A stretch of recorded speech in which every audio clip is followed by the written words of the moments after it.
Ah, yes, we've begun. Um, hopefully the right microphone is working. Yeah, here's this one. Anyway, I can't bother looking it up. So just wait for the other thing to start. You have to wait so the chat thing and the other thing will work and blah blah blah blah blah blah blah.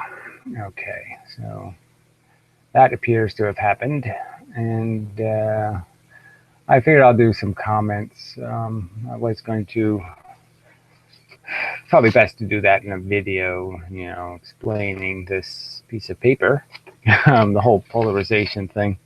Um, and that's really the only thing being exchanged. Um, as strange as that sounds, the only energy is manifested into something you call energy is through the conversion of polarization, the collection of it. And that's what makes the force substantial to something that is material. Matter is sensitive to polarization of the quanta coming at it.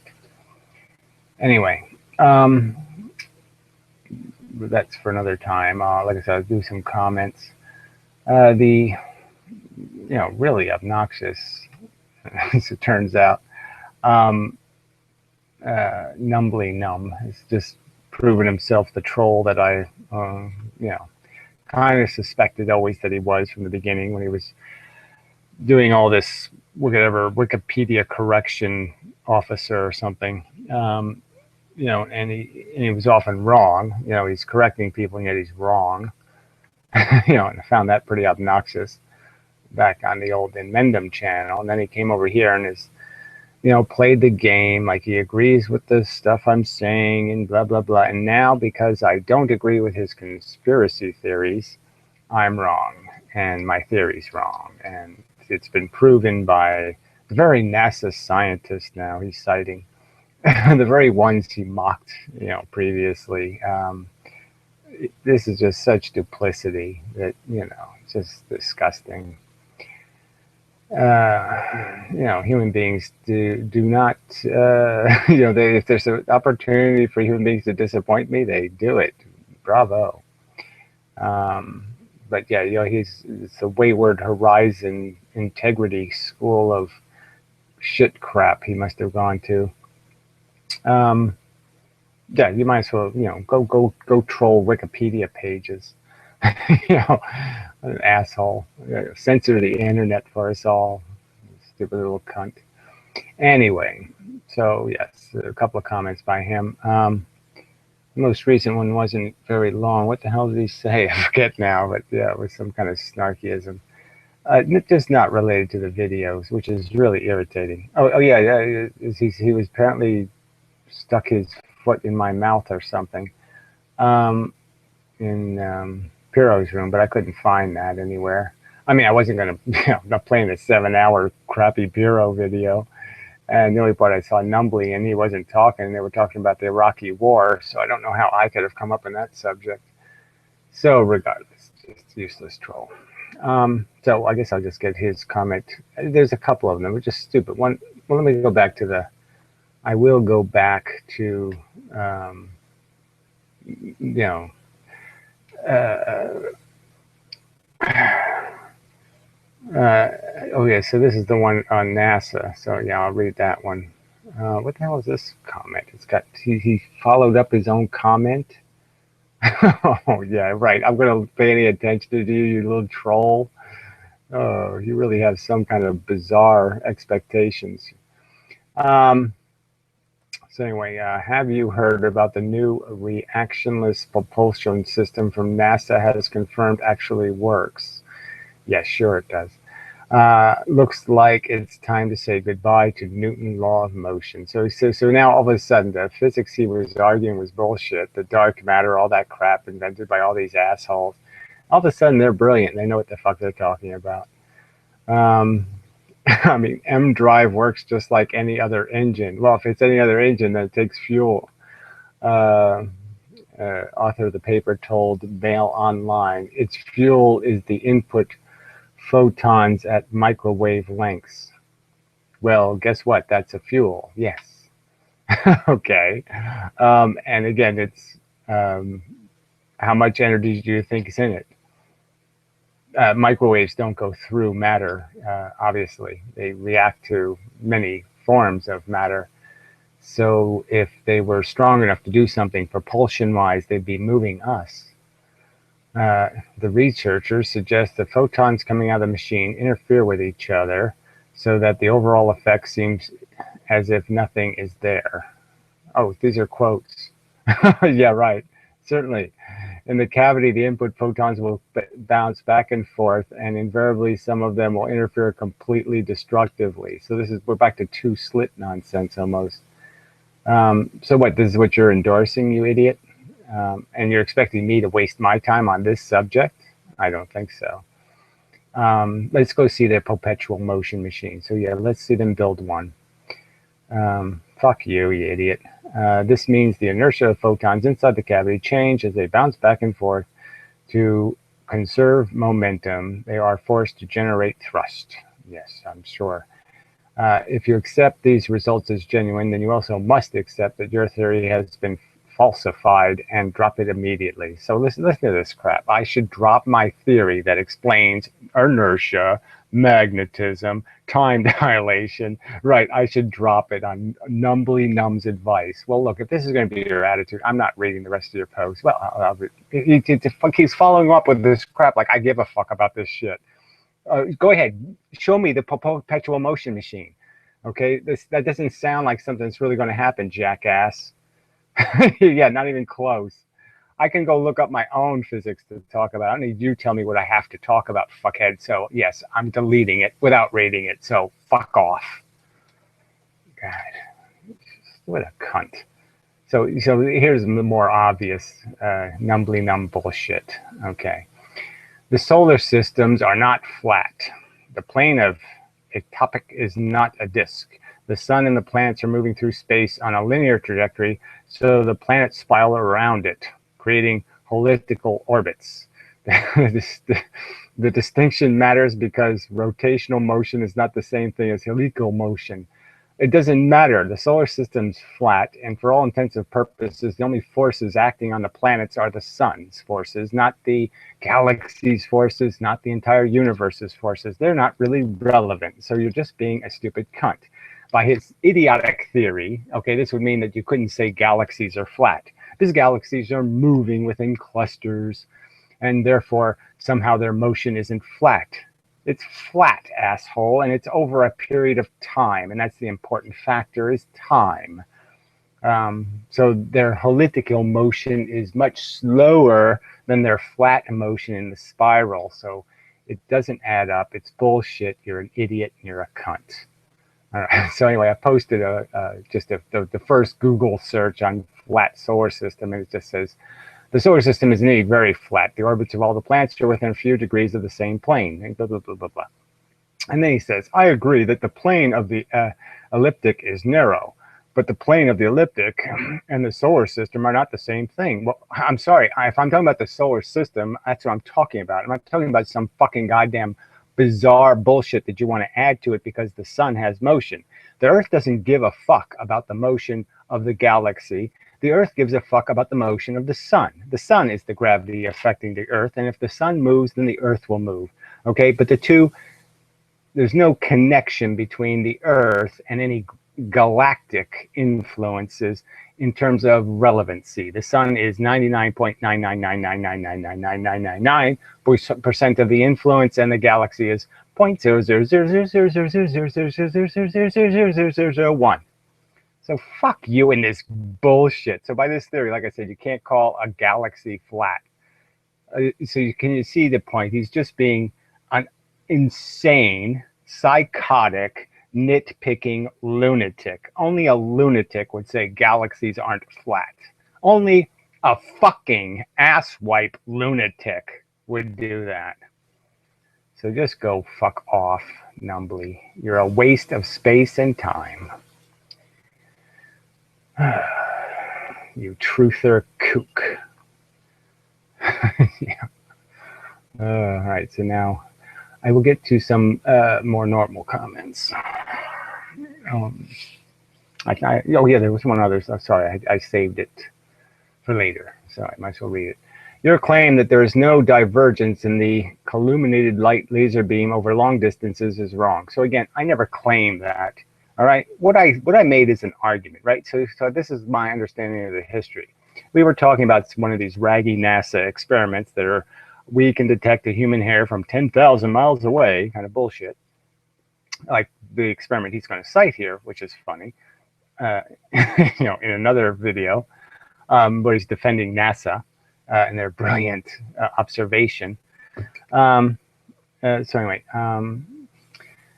so this whole comment is really irrelevant because I didn't make any claims about lasers. All I made was a claim that, well, look, they shoot lasers to the moon and back. See, it was Numbly's claim that the lasers spread out too much and there's no way NASA can communicate between two satellites that are whatever distance away with a laser. And I just pointed out, well, from my knowledge, they send a laser to the moon and back. Now, it is a very high-powered laser, and they shoot it into a reflector that's not it's not a mirror. I said it was a mirror. It's not a mirror. It's a reflector, and it reflects at all angles. So basically, it doesn't reflect light very efficiently in the sense that it's reflecting light at all angles. So it's dispersing it. So the only light that comes back to the telescope is a tiny, tiny amount of what the laser shoots at the moon. But the point is, the laser goes to the moon and back, and it's a fact. And that does happen, and that was my argument. Okay. And so he's posting all this crap from some site, right? So it's all this, he just posts crap from a Wikipedia site. Therefore, somehow he's proven something, and something I said was inaccurate. No, I didn't say anything that was grotesquely inaccurate. I said it was my impression. I said it was my understanding. That's what I said, jackass. I never claimed to be an expert on lasers. I just claimed to say that, from what I understand, lasers travel to the moon and back. So they can't be diverging that much. And this, he gives me a mathematical equation. And obviously the equation doesn't look like it disperses much. I mean, it's a tiny angle of dispersion. So anyway, especially for, as you go with higher wavelength lasers with larger apertures, that means wider beams, the dispersion gets less and less. So obviously NASA, I imagine, could make a high energy blue laser, you know, with a wide aperture, and the beam will stay coherent for quite a distance, I would imagine. So again, just fuck you, asswipe. Ugh. I mean, it's, you know, just the definition of a troll. Just fuck off. I have no interest in communicating with you in any manner. You don't have the balls to make a video on anything really relevant, like the general theory I've developed. And if you really think I'm wrong, go ahead and please make those videos, because I would love in the future to humiliate the motherfucking cunt shit out of you, you fucking troll. Because that's all you are now, is a nuisance fucking troll, and you're demonstrating it by your own hypocrisy. You know, for 6 months I was right about something, and all of a sudden I'm wrong because I don't buy into your truther psychology. You fucking psychotic lunatic. Shall I mean, post fuck you on my channel too. I mean, what the hell is that nonsense, you fucking infant? What are you, 15 years old, you little retard? Ugh, shit. Anyway. I mean, it's just... all right. So some asshole says, will the real Miles... Oh, well, I'll read the other guys. Well, maybe it's still here. Yeah, so I don't have to... I think I saved it because it didn't show... the comments are so fucked up. Because, you know, you reload the video and the comments change. I'm like, why the fuck has the comments changed? There's nothing in the spam folder. Why are comments disappearing and then they show up again later? I mean, it just... YouTube sucks. So anyway, Mr. Keebler, will the real Miles please stand up? Well, that's not the subject of the video. I mean, I made it quite clear. I have not made any claims about being Miles Mathis. I have done nothing inappropriate in using his name because he was posting physics articles. I referenced the physics articles. Yeah, the fact that we both have blonde hair really shouldn't confuse anybody but a complete motherfucking cunt idiot. So I really don't want to have a fucking conversation about this fucking bullshit. Anyway, let's see. All right, this Douglas guy left a couple of comments. I probably should do his older ones first. So maybe I will start back here somewhere. All right, let's see. All right, so here's the Morley experiment shit. All right, I thought I'd talk about the relativity. Okay, I did that one. Thanks for sharing your ideas. I want to debate against this guy. I just don't have the energy. I don't even know who you're talking to. See, I mean, that's another one of those things where somebody says something, you're just like, you have to make more articulate a comment. I want to debate against this guy. So I did a video to Hothliday and the camera guy, Ken. I don't know whether you're talking about me or them. Well, who are you talking about? I wanted to debate against this guy. What guy are you talking about? The guy I'm talking to in the video or me, you stupid idiot? But I just don't have the energy to argue with one who will not listen. I don't even know what that means, right? One who will not what? Obey? Yeah, fuck you. Make an argument or shut the fuck up. Jesus Christ. All right. All right. So there's the crazy guy with the conspiracy. I might as well delete his idiotic comment. But no, I mean, he has the reference to Miles Mathis's page there, so that's good. Because that's the nutty page, the Miles W. Mathis. That's the W stands for wacky. Because that's the page full of weird articles. I mean, I just had no idea. I guess this is one of the things gets him off or something. He likes to write, fiction articles, about how everything is a conspiracy. Anyway, if you are thinking photons are a wave field, interesting. Now, let's have to explain that guy. No, it's not waves. Some people can't, post their comments coherent to their first comment. It's irritating. All right, a photon. Okay, so this is the Douglas Harry guy. All right. Well, Harry Douglas, I guess, right? Burrell. Anyway, a photon may be pushed in the sense that it can exert pressure. That's not pushing. Exerting pressure is not pushing. Let's understand that first of all. You're not getting pushed when you're exerting pressure, and therefore experience an equal and opposite reaction. I mean, all right, in the sense that it can exert pressure and therefore experience an equal and opposite reaction. Well, again, it doesn't experience an equal and opposite reaction. Photons that are reflected are actually absorbed and readmitted. So the electron is experiencing, the photon isn't. The individual photon, in fact, actually did go straight through, and the only thing that was kept was the polarization. But that's a whole other subject. An electron experiences recoil when a photon leaves it again, suggesting a mutual push. Again, it doesn't suggest that. It just suggests that it had a fish that went in, and so now it's plus fish in. And then when the fish goes out, it's minus fish in, so now it has less momentum. So you lose what you give away. You can't have what you gave away. So if I have an extra fish, which makes me go forward, and I give away the extra fish, I can't go forward anymore, quite obviously. So you give back what you got, which is energy in, energy out. Agreed, it seems light cannot be pushed to go faster than c. Well, that's the point, right? Isn't that the point? Point is, you can't if something's going the speed of light, you can't possibly push it because you can't move anything faster than it. That's the point. But from a higher energy source, the speed limit appears to cause photons to bank up, so you get more passing per second, i.e. higher frequency. Well, frankly, you don't. That you only get higher through a medium. So first you have to slow the photons down, technically, by creating a greater distance for them to travel. So like in glass, the photons aren't traveling a straight line. They're weaving through the electrons, which is creating a longer path, which means it takes them longer to get through the medium. Now the shortcut is if the photons are as represented in an electron, if they move an electron, the electron doesn't weave. So the electron can go straight and then release the photons. And that method of transportation is faster than the individual photon weaving through the footpath. So it's kind of just comparing like a road to a footpath, and the footpath has weaves in it. So if you walk as a single photon, it'll take you longer. You'll walk more distance. than as if you took the expressway.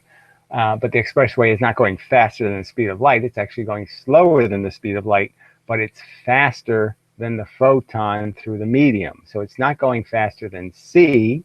It's going faster, C in empty space is going faster than C in glass. So instead of slowing the photon by 40%, it'll only slow it by 20%, but it's still slower than the speed of light in a vacuum. That misimpression is just a byproduct of the bad press. I mean, the press can't do these stories accurately. The science community does deceptive, because it has some headline that says something like faster than light, and it's not faster than light in a vacuum. It's faster than light in a medium. All right, anyway, does this mean that photons are fixed from the source at greater energy and speed greater than C, but then are brought back to the speed limit like cars in traffic? No, it just means that photons are slower in a medium, and so therefore you can go faster than a photon in a medium because the photons are going 40% slower than normal, in the sense that they're traveling 40% more distance. If your bullet analogy holds true, then I guess the photons are just being produced more frequently and not more rapidly. Now that's interesting. From the source. I mean, I don't know how you can do that. Just being produced more frequently and not more rapidly. They don't go faster. That's right. They have one speed and one speed only, and you can have more of them smashed together if they're of a narrower frequency. Yes, from the source, like the machine gun compared to the pistol, but that would mean each photon is not energetic than a lower frequency photon. That's right. The photons themselves, the quanta, 2 per photon. The quanta have exactly the same energy in blue light and red light. The only thing that blue light permits is for you to cram more energy in the same space because they are more tightly bundled. But if you only fire 2 bullets out of a machine gun or 2 bullets out of a handgun, that energy will be the same. But the point is obviously the machine gun can fire more bullets in the same amount of time. So if you need more energy, you can produce more energy with blue light, but it's not automatically more energetic. It's just potentially more energetic. It's only a potential. Doesn't mean you have to realize the potential, but yes, blue light is potentially more energetic because you can shove more of it in the smaller space. All right. But would that mean that each photon is more energetic at a lower frequency? No. Amplitude may relate to caliber of bullet. Now, there's no calibers. All the bullets are exactly the same. The only thing you can change is how many in a period of time. If you could push photons faster, you might get constructive interference like double amplitude when they stack. You can't stack photons, but with no change in frequency. Well, you can't do any of that. Even if you had even if you could take 2 beams of light, rays of light, and place them right on top of each other, they have no impact because they're still going to be staggered by a different distance, and there still could be other quanta in between. It just has no. The rubber bullets are still in between, so to speak, the gravitons and all that stuff. It's only really polarization that is the marker. So a photon is really identified as a stream of quanta with markers of polarization at specific rigid distances from each other. That's what constitutes a photon. So there can be lots of quanta in a stream, but there's always lots of quanta. That's the whole point. You're surrounded by it every second of your existence, and there's a ton of energy pushing you together all the time. You just don't see. Amplitude may relate to caliber. If you could push photons, you might get to that's interference and this change in frequency. Some suggest that photon stacking creates matter. Well, again, I don't believe there's stacking, so I don't think that really is relevant. But whatever. Thanks for the usual interesting discussion, food for thought. Oakley doke. You're not stacking tons. You're not stacking. And again, the point is that, well, I'll get to it when I get to this, but I mean, it's polarization is really all that matter identifies. So you can only affect matter with a stream that is of polarization. Electrons are really only influenced in the sense of gain acceleration.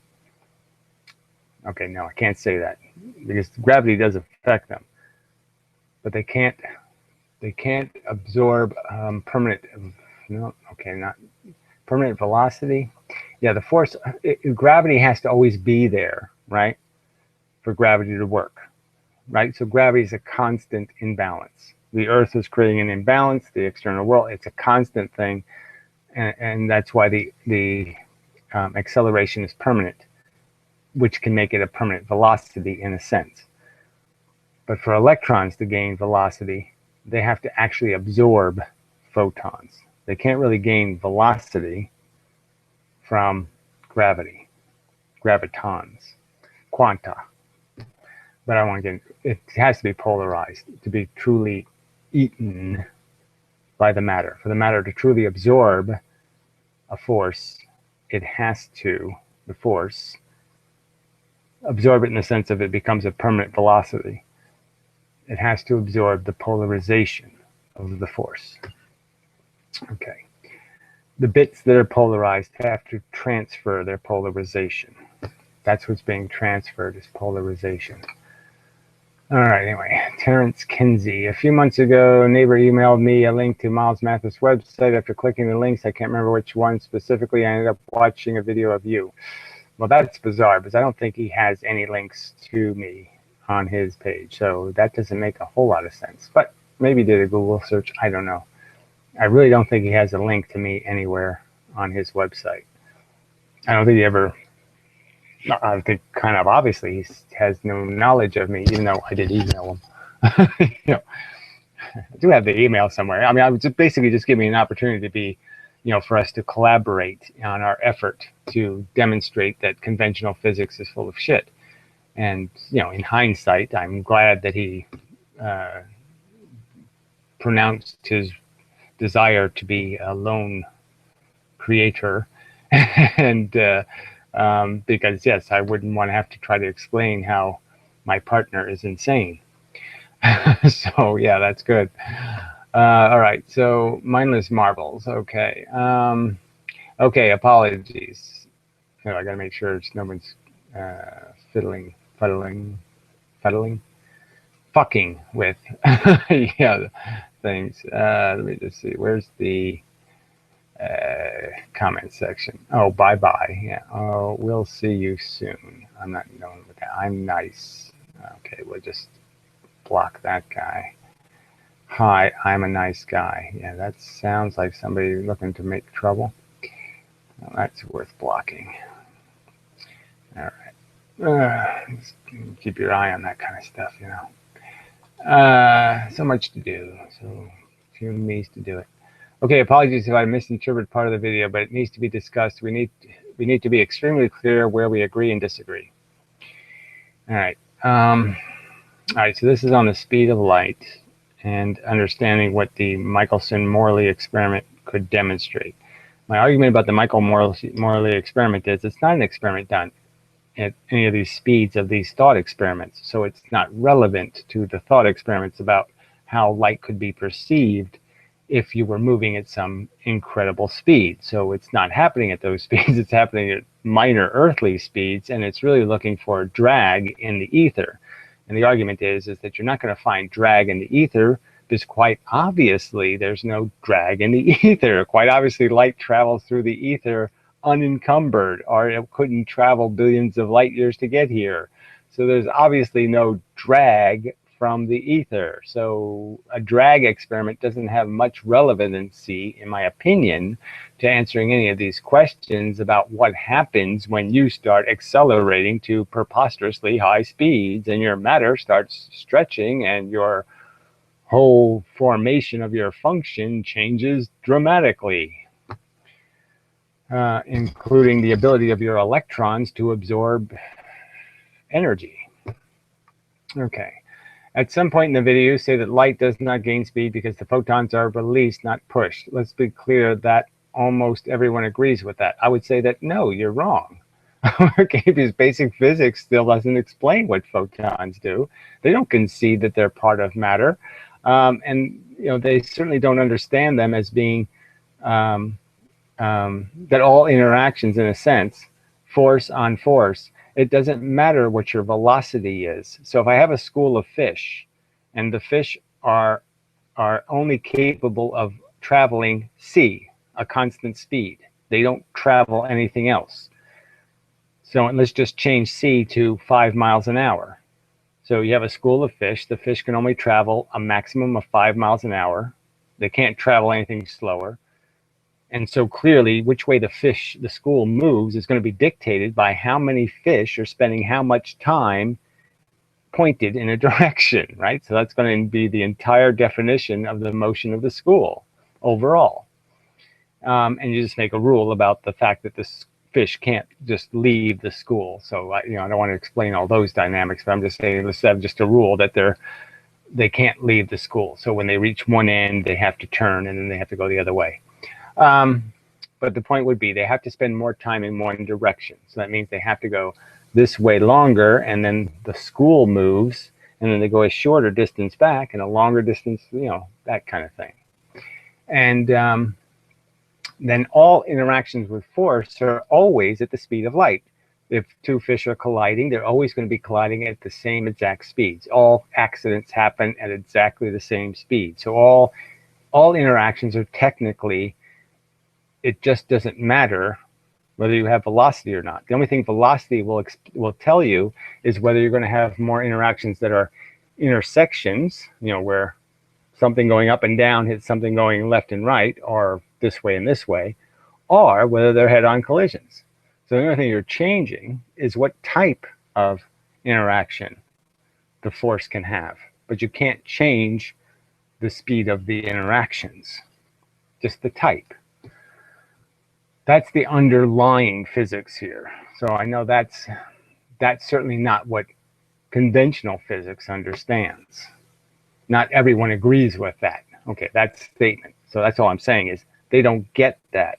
That momentum doesn't, the momentum of the school is irrelevant to the momentum of the individual fish. The individual fish are not moving additively with the school. Because I'm a fish going 5 miles an hour and the school is going 2 miles an hour, I can't assume to be going 7 miles an hour at any point. I have to be moving through the school at those points, not moving ahead of the school. I can't go faster than 5 miles an hour. All right. However, all else equal, that's precisely why people would expect the Michelson-Morley experiment to return a positive result in that case. I don't know exactly what you meant by that, but my point is that all it's really, it's asking a question I think that was already kind of obviously already answered, is that there clearly isn't any drag, okay, from any ether on anything that we even knew of. So there was no obvious drag. So why would they expect to find drag? Because it doesn't exist. And they're not doing a high-speed experiment. They're doing a low-speed experiment. So I'm just saying they're not going to be able to get to the fish because their experiment is happening much too slowly to be relevant, to be able to find the subtle differences that are going to take place when you start moving at very high speeds. All right. If I am moving to the right at a speed of half of the speed of light, and I flash my flashlight to the right, that means ahead of me, and the light will get ahead of me by only the rate of 1/2 c. And yes, but you can't, number one, you don't see light, so you can't see it doing that. You can only perceive light over time and based on markers that it might travel to. So you could have flags ahead of us, and you could say, okay, the light has reached a certain flag, and I know that flag is a certain distance. And you will be sitting here saying to yourself, if you're moving half the speed of light, you're going to perceive that light to be getting to those flags too quickly. Let me think. You release the light. You're going to gain distance on the light. No, it's going to reach the flags at the right time, perceptually. But you're just saying that somehow you're going to see the flag as being closer.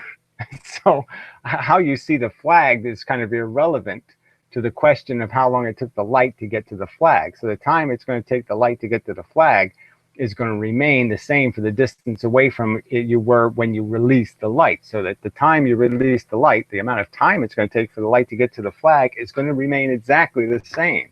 And the fact that you are getting closer to the flag is going to be quite obvious that you're getting closer to the flag because the flag is going to get bigger, 4 times bigger. So, I mean, it's going to be obvious to you that you're moving. So I'm just saying, there'll be no deception that this is somehow something weird, like the light's not moving fast enough. I'm just saying you can't see the light moving. So I'm just saying there's no way for you to perceive that except as a timed equation. So I don't see how it could possibly be relevant. The only thing that, like I said, it's the light coming at you. You have to use something where I guess you have to interact with it, but then it becomes a metabolism question. We're broken again because I'm going to argue you don't have the metabolism capable of measuring it accurately. All right, well, anyway. If I am moving to the right at speed of half c and a flash, you say at about, okay, this means that I, the moving guy, will measure the speed to be going away from me at half c. Again, you won't measure it at half c as a time equation. As a distance equation, yeah, it's going to look like it got there twice as fast, because the distance isn't going to be the same distance, but the distance isn't the same distance. Let me see. Obviously, by the time it hits, you're going to be twice as close to the target. So yeah, you can't watch a photon moving, so this question becomes irrelevant. And if you could watch it move inch by inch by inch by inch, then yes, you would notice that the light is moving smaller inches. But clearly you'd also be able to quite obviously see that because you're moving towards the target also. So that just makes sense.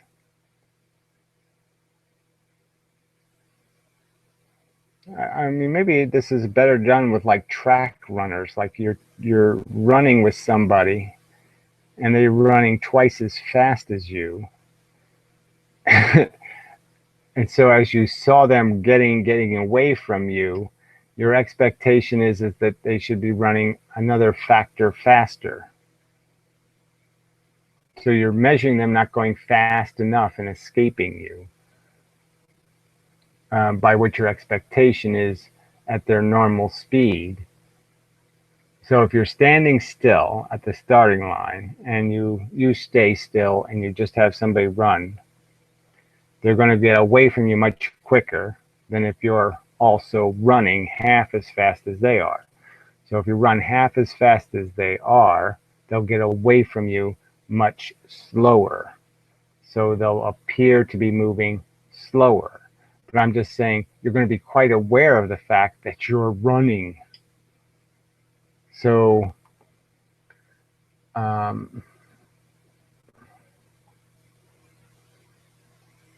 clearly the light isn't going to change. The other runner doesn't change. He's doing exactly the same thing in both scenarios. He's moving exactly the same speed. The only thing that's changing is you're moving the position of your camera and then arguing that a moving camera should somehow be the same as a stationary camera, and that would be a silly expectation.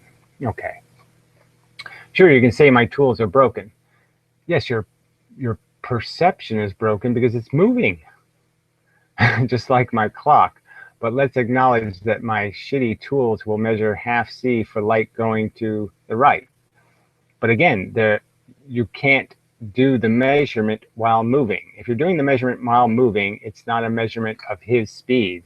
It's a measurement of your combined net speed.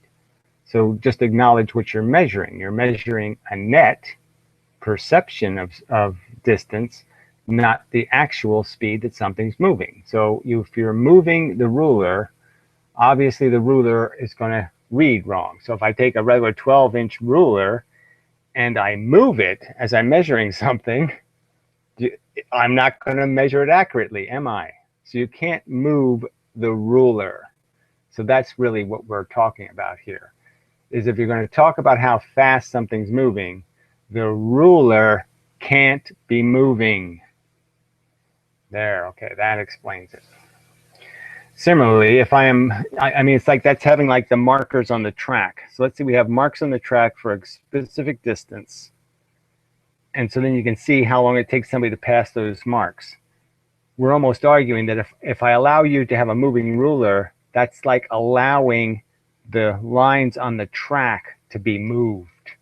And if you move the lines on the track, obviously the runner's going to look like he's going a different speed. So obviously you can't move the reference points. So the reference has to be from a static position, not a moving position. You can't do measurements while you're moving. That's intrinsically, fundamentally going to create a mismeasurement. Okay. All right, I like that.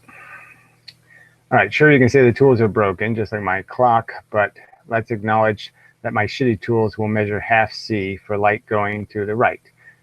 Again, you will perceive the guy going slower because you're moving so much faster. But yes, it's really an obvious mistaken perception to assume he's going slower because you're going faster. That would be stupid not to recognize. Similarly, if I'm moving to the right again, half speed, and shine the light to the left, I would measure, same shitty tools, that light is going to the left at 1.5 C. And yes, you would, but obviously that light isn't. You're just, again, moving the ruler, so you're exaggerating the perception of its movement. So again, it's just a bad measurement.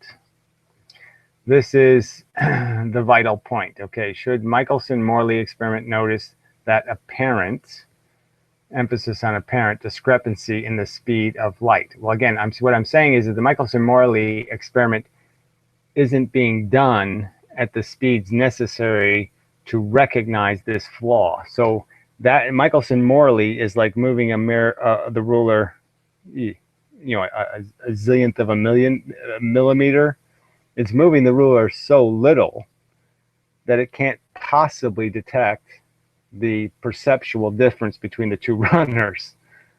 It's too small a movement relative to the speed of light. So, and that's the important speed. See, they're thinking in terms of the speed of the planet spinning or something. That's not enough speed relevant to the speed of light. So all they're really trying to detect is drag. They're not talking about relativistic time dilation. It's really an experiment that can only pick up drag. Similarly, if I'm moving and it's drag on all photons all the time, which again, nobody would be arguing that photons experience drag in space. Similarly, if I'm moving to the right again at half C speed and I shine my light to the left, would I measure? Yes. Okay, this is the vital point. Sorry, I don't know why I picked up at the wrong location. Apparent emphasis, discrepancy in the speed of light. We are moving through an absolute frame, so we should detect that asymmetry. Well, again, you're not moving through an absolute frame. You're moving the frame. You're moving the ruler. So again, you can't move the ruler and then expect to take accurate measurements. Since we're moving through an absolute frame, the interferometer would be considered a shitty tool that would show you the discrepancy. Well, again, I'm just saying that that's all fine and good if you were using the interferometer going half the speed of light, but going 20 miles an hour isn't going to collect enough discrepancy to be relevant to this conversation. And I would especially make the argument that the effects of time dilation in terms of the effects on material metabolism, the ruler being broken effect, doesn't happen at very small movements because your matter still has integrity. The effects of distortion of the ruler only starts to really stretch when you start getting rid of the tangential dimensions of the matter and you start stretching the matter. So it doesn't stretch from the first 2 feet an hour kind of motion. It has to be you have to start truly stretching, compressing the matter so you have to have a velocity sufficient to start causing serious compression.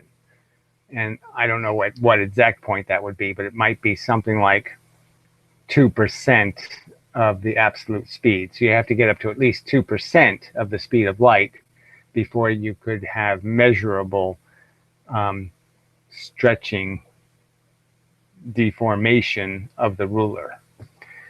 How would you clarify these points? Well, that's how I would clarify them.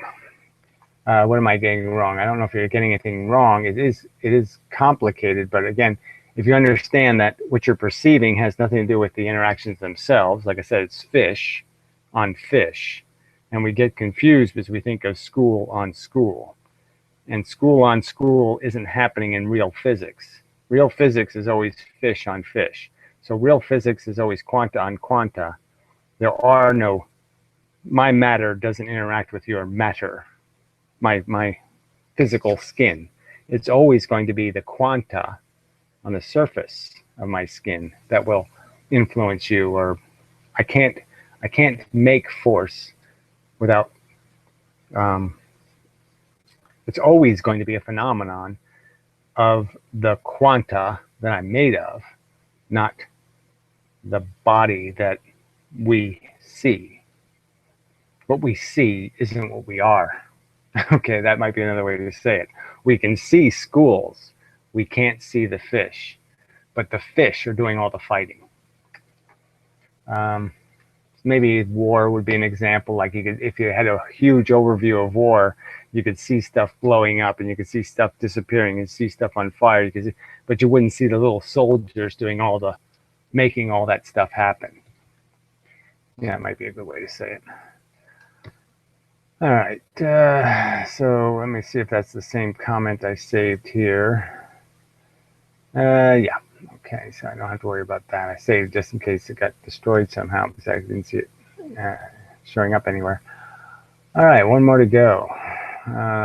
Just check the chat thing.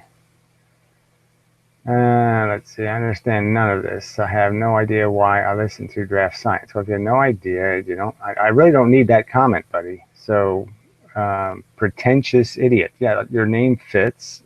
So I will block you to do you the favor of never coming back. So fuck off, asshole.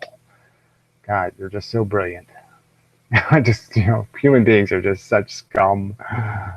I'm just saying, the evidence seems overwhelming that most human beings are scum. Stupid scum. Anyway. Jesus. Anyway, Douglas, you are a gifted and highly entertaining communicator, putting it all out there. Well, okay, I don't need that crap, but your touch analogy raises interesting questions. If the touch had the energy to pump out photons in the forward direction while you're traveling at the speed c, Einstein's speed limit would cause extreme blue shift to a frequency such that photons would stack. Well, again, I don't buy this stack argument. And you could reach out and grab them. Well, I'm sorry, that just can't happen, okay? You can't reach out and grab a photon. They don't stack. They don't slow down.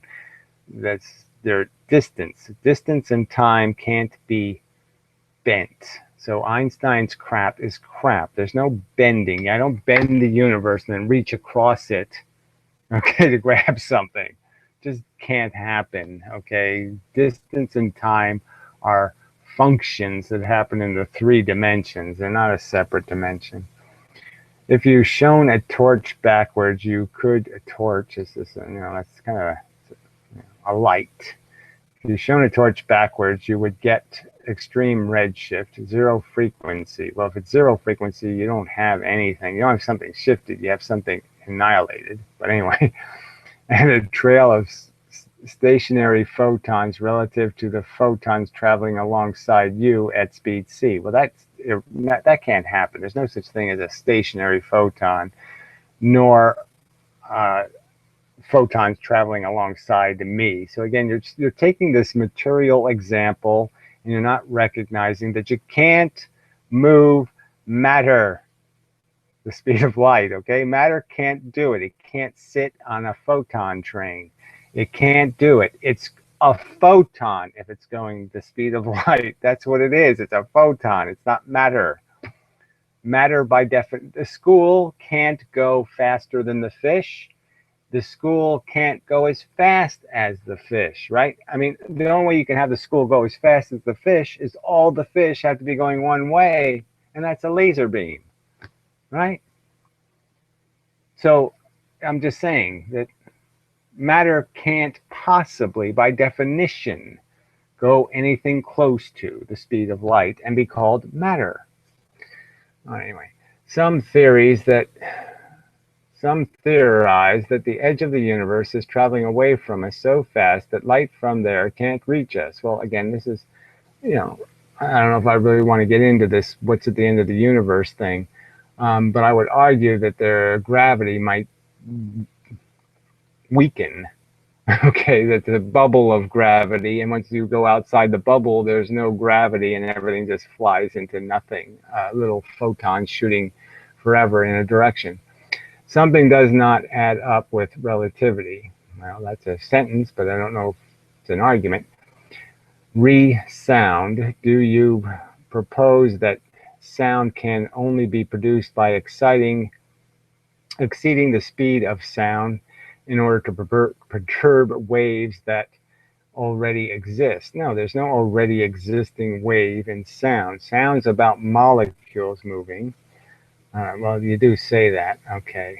Already exist. The molecules are already vibrating randomly at the speed and energy as in Brownian motion. Well, obviously, that's not a coherent movement. That's the Brownian motion. And what I'm saying is you have to exceed the Brownian motion in a sense. You have to be able to make the sound transmit. You have to, it's like the domino thing. Moving the domino halfway, doing this with a domino. Let's say dominoes were magnetic. And I move the domino halfway. You could sort of see that going halfway, if the other dominoes could absorb that without falling, they would just do that. They would absorb it and then go back to their neutral position. So I didn't go far enough to tip the dominoes. So really all I'm saying is you have to exceed the speed of sound to create the vibration that goes through the wave to tip the domino. You have to tip it. And the way you can tip it is you have to hit hard enough to create enough force to push it over the edge. Okay, the momentum edge. Or it gets dampened.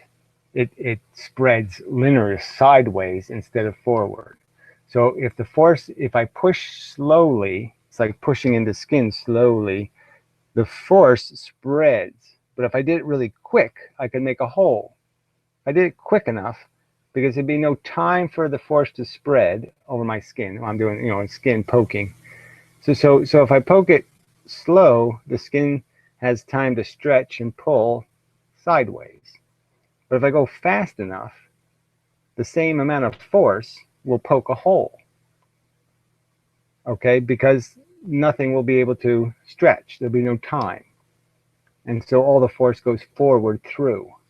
So that's the argument. And that's why sound has to be spread that way, because it has to overcome all the random motion to create a solid kinetic interaction, so to speak, a solid transfer of a complete position change. So it's like, instead of dominoes flipping, it's like magnets pushing. So it's like I push a magnet and it pushes the forward magnet, pushes. But if I push slowly, then all the magnets just misalign.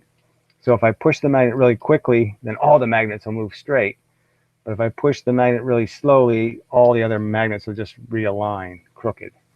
And that's how it will absorb the energy. So the energy can only really be transferred if I go quick. That's the argument. All right. If you're shown the torch backwards, reach out and grab them. Yeah, that's the stacking part. Okay, I'm on the sound part. Okay. Let's see, molecules vibrating in a matter may be mediated by EM forces. Okay, here we go. Brownian motion, or that matter to matter contact may be mediated by EM forces traveling at speed c. Well, again, I'm saying they're going to get dampened if there's slow forces. Slow force gets dampened, fast force doesn't. It takes time to dampen energy. You won't dampen it if it's at a high frequency, so to speak, if the impulse is quick. So the impulse is quick, then the energy won't be dampened. But the gap between, whatever, tiger, cat, yeah, what are you popping in the room for, buddy? What are you up to? Huh? Go ahead, mute me, do whatever you're going to do, and then I'll appropriately react. You have some agenda. Oh, I don't have my sound on. Maybe he's talking. Oh, okay, let's see. Are you talking? No, it's not talking. Are you going to talk? I don't hear anything. Ah, he left. And he didn't mute me. That's interesting. It's usually their purpose is to cause trouble. I'll have to see if he's in the chat. That's right, the chat thing. Okay, so I have to wait. Yeah, you can't block anybody out of that stupid chat, though. It's not very useful. I hate this. I mean, this whole video thing is really quite nice that you can do this live broadcast thing, and just to have these idiotic, inane tools to create a little bit of security for your own room. It just is just so irritating that Google can't provide that minimum of like giving me the power to control the room rather than giving the trolls the power to control the room. I mean, that's just so fucking stupid. From a company that's supposed to be full of fucking goddamn, high IQers. Yeah, well, they look pretty fucking stupid to me. Anyway, got a real problem with the vision thing at Google. All right, let's get back to the finishing here. We're almost done. All right. EM force is traveling at c, but the gap between the molecules in the gas means that each molecule must travel a certain distance before relaying the energy to the next. Yes. Sound travels faster the more solid the medium. Well, obviously, yes. The distance is shorter and the capacity to dampen is less real. The capacity for the molecules to go somewhere sideways is less viable. In your favor, we hear a collision between cars traveling at sub-sound speeds, but it is the release of kinetic energy. Well, the sound is the byproduct of the parts flying off faster than the speed of sound. So it's what you're hearing is the acceleration of the matter of the pieces that are being thrown through what do you call those centrifugal forces. So they're spinning off, and through that spinning off process they move faster than the speed of sound. So even though the part's leaving at maybe 70 miles an hour, the fact that it's rotating means it's going much faster at its ends. So those pieces of matter are going faster than the speed of sound, and therefore they're the ones breaking the sound barrier and making the sounds. And obviously in the initial collision, what you're hearing is the air that is being compressed and then shoots out really fast from the impact. But a release of kinetic energy, which at the fundamental level would be EM at speed c. Well, again, it's matter. It's matter accelerating, and it's not going the speed of light. It's just matter accelerating above the speed of sound. Again, we're talking about sound waves being perpetrated through the atmospheric medium. So we're not talking really about physics. We're talking about mechanics. Anyway, initiates the transfer to vibration of air molecules. The break on speed then becomes the distance between the atom's molecules in whatever medium, right? We should be able to hear the collision much sooner at light speed with a suitable EM detector. Regards. I don't know what that means, so I won't even bother with that part. No, I don't know what the hell that meant. I do not understand. All right, so I think I did my job there. Yeah, still seeking somebody willing to defend conventional physics. Two-slit, Heisenberg, Huygens, any of that rubbish. So I was just laughing because now Numbly Numb is going to be a defender of conventional physics. It's kind of funny. An asshole. Oh, it's so disappointing. People, petty little weasels. What else? Anything else? Yeah, I don't think I need to beat this one to death. So yeah, I really do. I think I will play more of these lectures from the lecture thing, the Gravity Guy videos, because I think they are very good for as a platform of here's what we say, and then you can make your counter argument to why what they're saying is crap, and it's just spelled out really nice, and it's not slowed down by getting into all the mathematics. It's just about the statement, about the relationship, not the specific mathematical relationship, but just the physical, factual relationship, which I think is more, math is important, but it really isn't physics. Physics is understanding the relationship between things, not just as a static fractional equation, but understanding it as a it's like you can't like mathematically draw the idea of fish and school and understand that schools aren't interacting, the fish inside the school are interacting. You can't draw a mathematical equation that explains that the fish, the school is an expression of the fish, not the other way around. The fish aren't owned by the school. The fish make the school. That kind of thing. All right. So I guess I won't linger unless there's somebody who wishes to discuss physics, capable of doing it and all that shit. Yeah, you really have to be kind of capable. And then there's no real point if you're not capable. And it doesn't seem like there's anybody capable.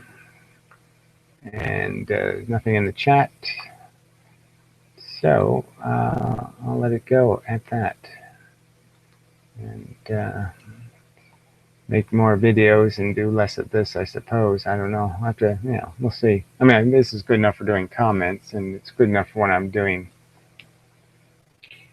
maybe when I'm doing thought experiments on subjects a little less complicated than the part I'm on right now. I mean, the part I'm on right now is the real nuts and bolts of the polarization argument and how it's fundamental to the function of gravity, magnetism, electricity, and the formation of matter itself. So it's so this will be I think I'm going to make this my new icon. I think it's a little lopsided, and this one's less lopsided, but it's also less perfect. I mean, it's too pointy at the sides. So it is funny that I can't seem to quite draw it right. I mean, that one's probably straighter, but this one's friendlier, I think. So I'll probably go with this one. Maybe if I turn it this way. You can see it looks more lopsided that way. It looks less lopsided that way. But anyway.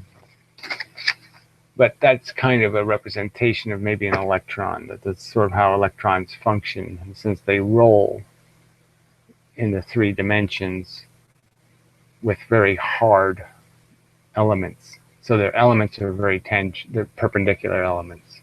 Every element is, every one of these rings, the other 2 rings are exactly perpendicular to any one of the rings, kind of a thing. So that sort of explains, if you think about it in those terms, if it was made out of flat things in the 3 dimensions, that those flat things will all have polarization, and that would be consistent. And that when you expand one ring, you reduce the other ring. So you automatically, if you make one ring bigger, the other ring loses fish. And that might really just be happening at these nodes. There's 6 nodes where 2 dimensions intersect. So, and only 2. So there's no point where all 3 dimensions intersect, but there's lots of points where 2 of the dimensions intersect. And those switching of those points, like say blue owns these 2 nodes, and then they switch to being owned by red. That's kind of an interesting switch. And that might be what some of this is about. I'm just saying that's why this is an interesting, there's a lot happening in this very simple diagram, in a sense that you can explain a lot of, especially with color, what's happening with electrons and their spins.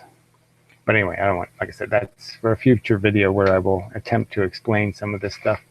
And the stuff I'm going to explain isn't even that stuff, it's this stuff. But this stuff is like this. The underlying function is really simple, but it's one of those things where if you don't know the secret, it's not simple. It's not simple to, I mean, I could say the words, like I said, I could say the only thing that makes me, the only thing that makes matter is consistency, is an imbalance in polarization, a collection of polarization, orientation, shape of quanta. And that's the only thing that's being filtered out of the field. So all the movement of the quanta itself, nothing changes. It's all just moves in straight line vectors. And the only thing changed is the color, so to speak. You can catch color in circles, but you can't actually collect quanta, just the color. And see that on the surface, that doesn't sound like anything, but it does when you really go through it. Yeah. And once you see it, like I said, once I drew it out, you can see how polarization does all of this. But you really have to think about it and understand the difference between this kind of collision, right, where green pencil always goes through blue pencil and blue pencil always goes through green pencil, right, no exchange, and this interaction where blue pencil goes this way and green pencil goes that way. Change direction. Green was supposed to go this way. And blue was supposed to go this way. But they didn't. And that's the big one. Anyway, so that's what I mean by collecting. All right, so till the next time, and such, and so forth and whatnot. Yeah. And hopefully I can drag somebody in here to make conversation and whatnot now and then. But it has to be somebody who, I need somebody who's, knows physics and doesn't just go to Wikipedia page. Yeah. Anyway, till next time, such, so forth and whatnot. Stop podcast. That's what I'll do.